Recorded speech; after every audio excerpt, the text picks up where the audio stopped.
What's good, Fight World? It's your guy C. Robinson here with HustleBoss.com, here to discuss the career of junior lightweight champion Gervonta Tank Davis. Before we get this video started though, please take a minute and subscribe to this channel, as we'll be having all kinds of videos dropping. As we all saw last weekend, Davis, he scored dominant first round TKO over former champion Hugo Ruiz on SHOWTIME Championship Boxing, and he's reestablished himself as one of the future stars of the sport. But what does the future hold for Davis, and how far can he go? That's what I'm here to discuss a little bit. I'm going to be taking a look at a few things. First is my personal view of Davis. Having been around him for some of his training camps and some of his fights out in Vegas, I have some insight I can offer into him. And second, I'm also kind of just weighing on what I think makes him the fighter that he is, his skills, his mentality, stuff like that. And finally, I'm going to look at some potential possible opponents for him in the near future, just guys that he could end up facing, near his weight class. I actually had been hearing about Davis even before he turned professional some years back. I finally came face to face, cross paths with him during fight week out in Las Vegas. It was just a few days before Floyd Mayweather's fight with Marcos Maidana in May of 2014. If you remember, Adrian Broner fought on the undercard. He fought Carlos Molina, and Davis was with Broner backstage.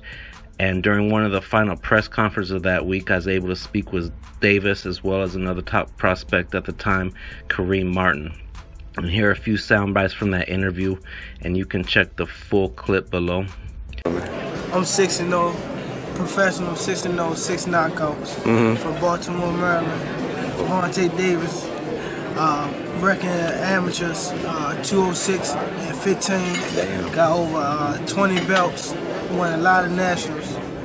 I won so many I don't even know how many. Out here on the West Coast, we hear a lot about the Headbangers. Heard it's real tough work there. What is that gym like? The gym, it just hard work, just how Floyd Mayweather say, hard work and dedication. That's how it is. That's how it is at HB. Work there. When you see guys like Floyd Mayweather, Broner, they're getting money, they're loving their life. Is that your motivation to get money, or is it based on legacy? Why are you guys doing what you're doing with boxing? My first mind is to get money.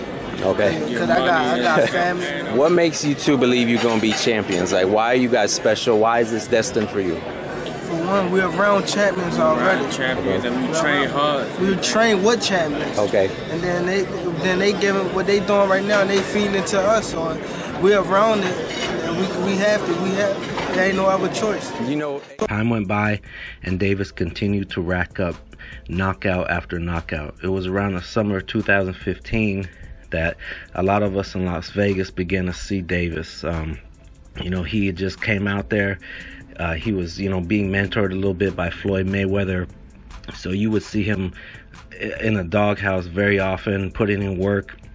And he also had a few fights in Las Vegas at the time after signing with Mayweather's promotional company. And so he was putting in a lot of work at the Mayweather Boxing Club, and he really opened up a lot of people's eyes. And he actually had the city of Las Vegas just buzzing about him and the kind of work he was doing.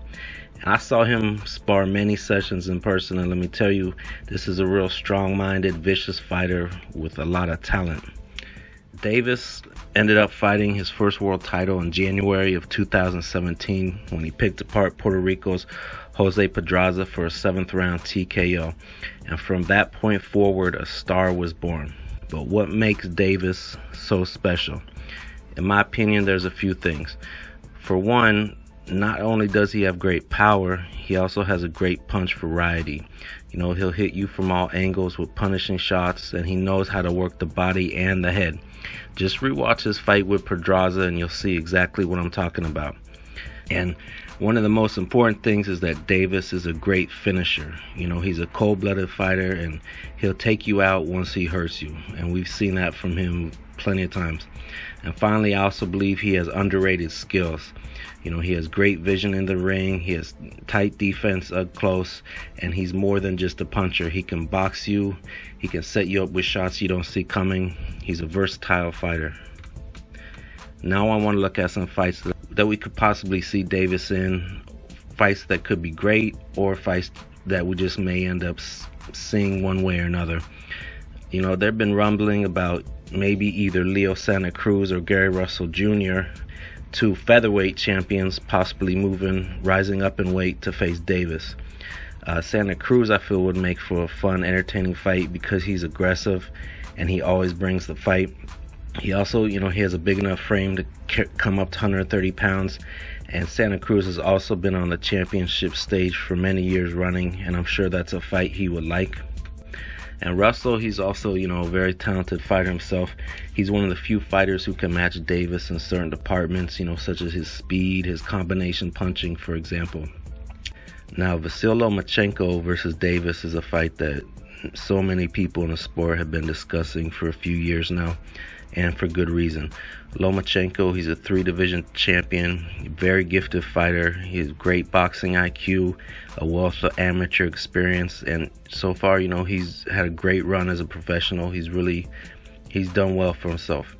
His boxing savvy, movement, punch variety, and things like that would really make things interesting against Davis.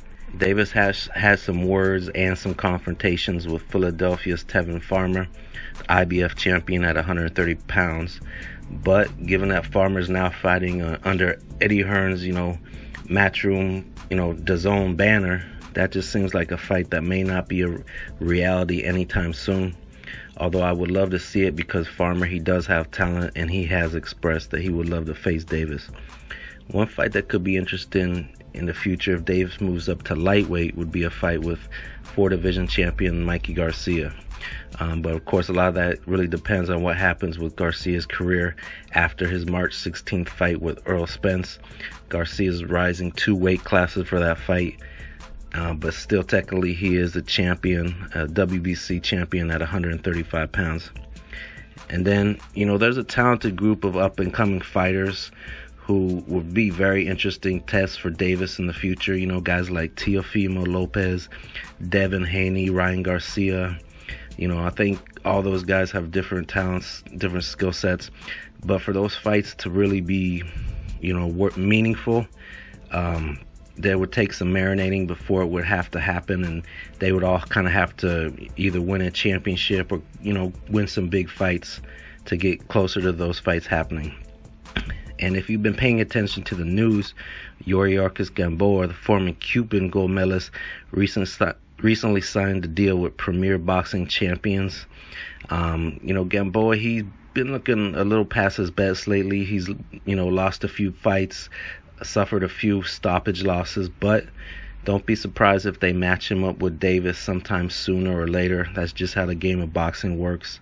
When they're looking to build, a rising star, they match him up with a veteran name who's been around the block.